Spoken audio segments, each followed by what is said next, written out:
Let's talk about spirit, not spirits as in alcohol or ghosts.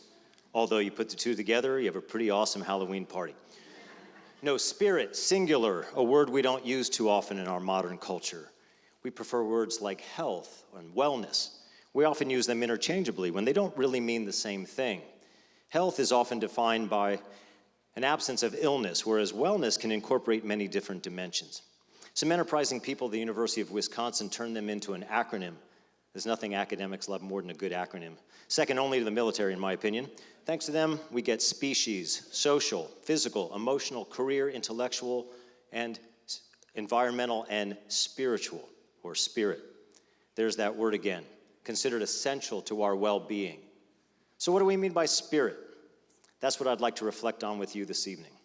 We live in challenging times, and many people consider themselves to be dispirited, especially young people. When I was young, my mom had a debilitating disease, multiple sclerosis, or MS.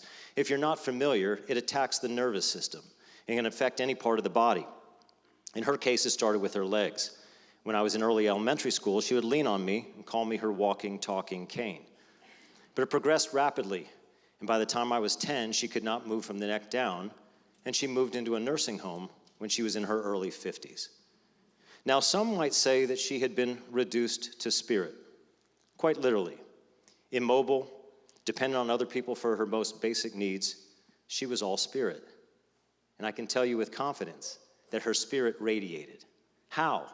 How, under those conditions, was her spirit so vibrant, so alive? Sadly, I never got a chance to ask her directly, but over the years, I've reached my own conclusion and identified 4 key elements that made up her spirit that I think could be instructive for the rest of us. First, always help. Now you may ask, how in that situation? Well, it started with a chair, a kind of lazy boy on wheels that she dubbed Cleopatra's barge. It allowed her to get around the nursing home with the help of her nurses, my father, and, well, me. She became the de facto ambassador of the home, greeting newcomers, welcoming guests, comforting those who were grieving, and generally checking on residents and staff alike. She attended every religious service offered at the small chapel of the home, regardless of denomination. She said she liked to cover her bases.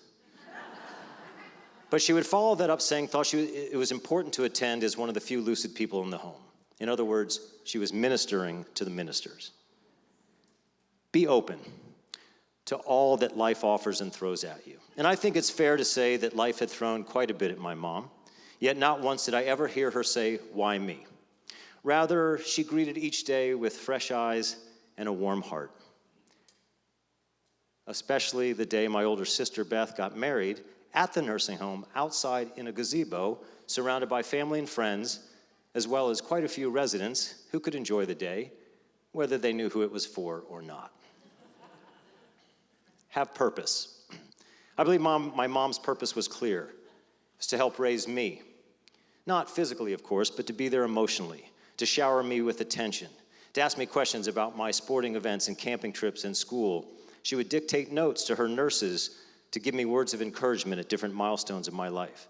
She attended my Eagle Scout Court of Honor, my high school graduation. She remained mom with a capital M. And when I went off to college, she directed my father to put together a care package of sorts, full of laundry detergent, plenty of rolls of quarters for the machines, and a stack of postcards to send home back when we actually wrote letters. Show empathy. I can remember clearly the day my mom told me about another resident who was blind, and I was asking her what kind of day it was outside. Can you imagine, my mom said, not being able to see this beautiful day or see family or friends? Said the woman unable to move a muscle. So there you have it. Always help, be open, have purpose, show empathy, HOPE. Oh, see what I did? I created an acronym. I work at Anne Arundel Community College. I mean, you can take the boy out of academia, but, hope. I think our world could use a little more hope. It can really test our health and our wellness at times. But if we follow these principles, I believe it could uplift our spirits and enrich our lives. I believe it could help our community too. To borrow a little more of the spirit of hope. Oh, that's one more thing I wanted to mention about my mom. That was her name, Hope. Thank you.